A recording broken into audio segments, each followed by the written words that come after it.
Sahabat siswa Buddha, Namo Buddhaya. Beberapa waktu yang lalu, tepatnya tanggal 8 Mei tahun 2022, ketika itu saya sedang menunggu ibu saya yang sedang sakit dan dirawat di sebuah klinik di desa saya.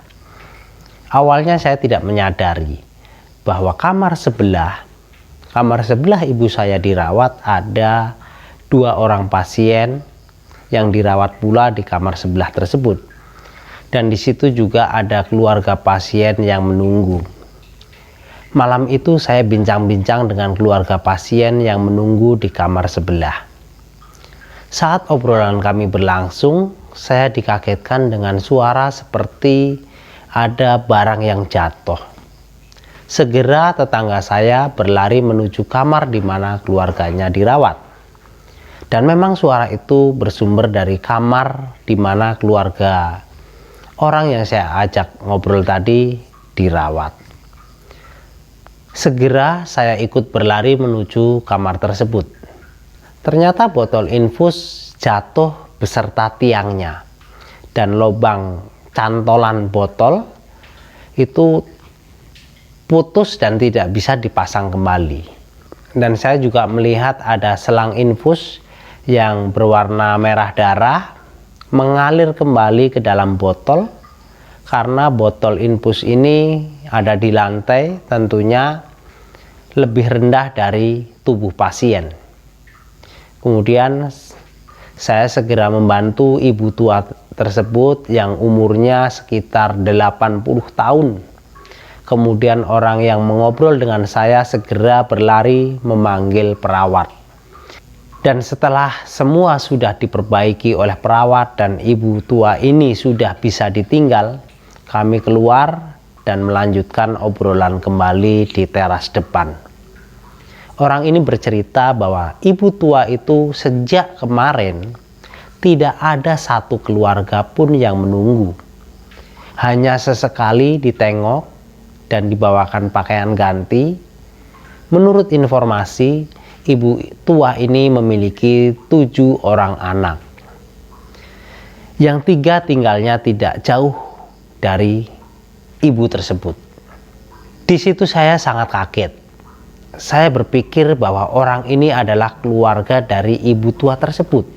Ternyata orang ini adalah orang yang saya ajak ngobrol itu adalah menunggu pasien di sebelahnya. Saya merasa heran. Tidak habis pikir, mengapa ada anak yang begitu tega membiarkan ibunya yang sedang sakit sendirian di rumah sakit. Tetapi secara tampilan, anaknya adalah orang yang taat kepada agamanya. Maaf, ini saya melihat secara penampilan cara anaknya ini berpakaian. Jadi pakaiannya menunjukkan orang yang taat beragama. Karena saya sempat melihat anaknya pada saat itu mengantarkan air minum kepada ibunya. Dari cerita ini saya teringat dengan cerita di zaman Sang Buddha yang terdapat dalam Vinaya Pitaka, bahwa Sang Buddha menyampaikan, seseorang yang merawat orang sakit berarti ia telah merawat saya. Pernyataan ini dikatakan langsung oleh Sang Buddha ketika beliau menemukan ada seorang biku yang sedang berbaring di atas jubah kotornya. Biku tersebut dalam keadaan sakit parah dan tidak dirawat oleh sahabat-sahabatnya karena para sahabatnya tidak menyukai biku tersebut. Kemudian dengan bantuan Ananda, Sang Buddha mencuci dan membersihkan biku yang sakit ini dengan air hangat.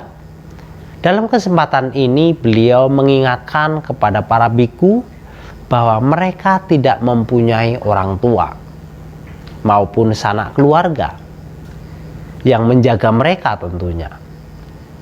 Maka mereka harus menjaga satu sama lain. Jika guru sedang sakit, maka murid memiliki kewajiban untuk menjaganya.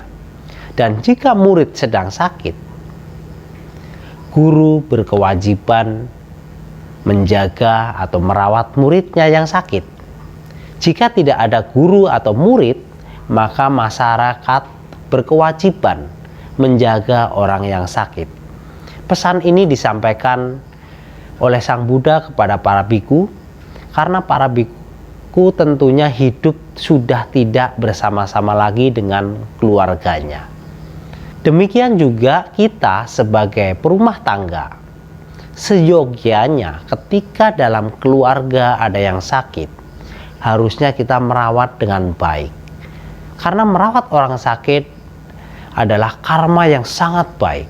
Bahkan digambarkan seperti merawat Guru Agung Buddha Gotama. Terkadang memang sangat sulit bagi kita untuk merawat orang yang mungkin tidak kita sukai, dalam tanda kutip kita benci. Namun seharusnya kita memiliki pengertian yang benar. Seperti yang dijelaskan oleh Guru Agung Buddha Gotama dalam Dhammapada Yamaka Wagga ayat 5, di situ dijelaskan bahwa kebencian tidak akan pernah berakhir bila kebencian dibalas dengan kebencian. Namun kebencian akan berakhir dengan tidak membenci. Ini adalah hukum abadi. Mengenai hal ini bisa mengakibatkan kebencian ini tidak akan pernah berakhir dalam kehidupan saat ini maupun kehidupan selanjutnya. Ada sebuah cerita dan di konten berikutnya saya akan menceritakan tentang kisah ini, yaitu kisah Dhammapada Yamaka Wagga ayat 5, di mana bahwa kebencian tidak akan pernah berakhir bila dibalas dengan kebencian. Demikian sahabat siswa Buddha, terima kasih. Namo Buddhaya.